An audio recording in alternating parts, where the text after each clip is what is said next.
Good evening friends. আমার আজকের recipe নিরামিষ দুধ পটল। তাহলে চলো দেখে নাও কিভাবে বানিয়েছি আমি এই দুর্দান্ত স্বাদের দুধ পটল। পটলগুলি ভালো করে ধুয়ে খোসা চেষে নিয়েছি, দুই সাইড দিয়ে অল্প অল্প করে কেটে নিয়েছি, তাহলে পটলের ভিতর নুন মশলা ভালোভাবে ঢুকবে। এরপর তেলে জিরা, তেজপাতা, শুকনা লঙ্কা, এলাচি, দারচিনি ফোড়ন দিয়ে দিলাম। এটি ভালো করে একটু ভাজা করে নেব। ভাজা হয়ে গেলে এখন পটল দিয়ে দেব, দিয়ে নুন দিয়ে দেব, হলুদ দিয়ে দেব, দিয়ে ভালো করে পটলটা ভাজা করে নেব। ভালো করে ভাজা করে নেব যতক্ষণে পটলটা ভাজা হচ্ছে। চলো আমি একটা পেস্ট বানিয়ে নিই। কিসের পেস্ট? পোস্ত আর দিয়ে দিয়েছি কাজু বাদাম। পোস্ত আর কাজু বাদামের একটা পেস্ট বানিয়ে নেব। পটলগুলি ভাজা হয়ে গেছে, দেখো কি সুন্দর লাল লাল ভাজা হয়ে গেছে পটলগুলি।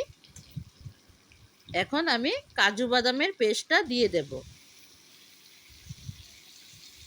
এই রেসিপিটা বানাতে খুব সহজ আর খেতেও দুর্দান্ত স্বাদের হয়। কাজু বাদাম আর পোস্তর পেস্টটা দিয়ে দিয়েছি, দিয়ে ভালো করে ভাজা করে নেব। তোমরা কখনো দুধ পটল খেয়েছো? খাওনি? তাহলে একবার খেয়ে দেখো। কাঁচা লঙ্কা দিয়ে দিয়েছি 5-6টা, দিয়ে ভালো করে আবার ভাজা করে নেব।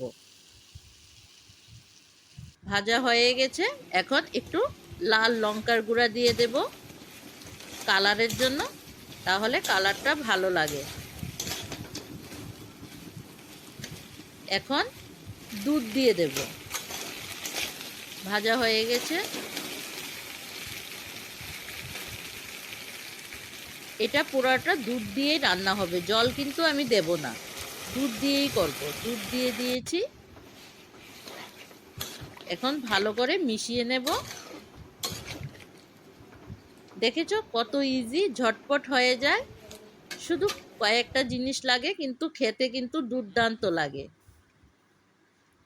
হয়ে গেছে, এখন নামিয়ে নেব। তোমরা একবার এভাবে বানিয়ে খেয়ে দেখো।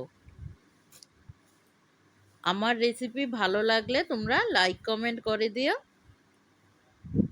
কাল আরেকটা রেসিপি নিয়ে আসবো তোমাদের জন্য। সবার জন্য সংক্রান্তির শুভেচ্ছা রইল।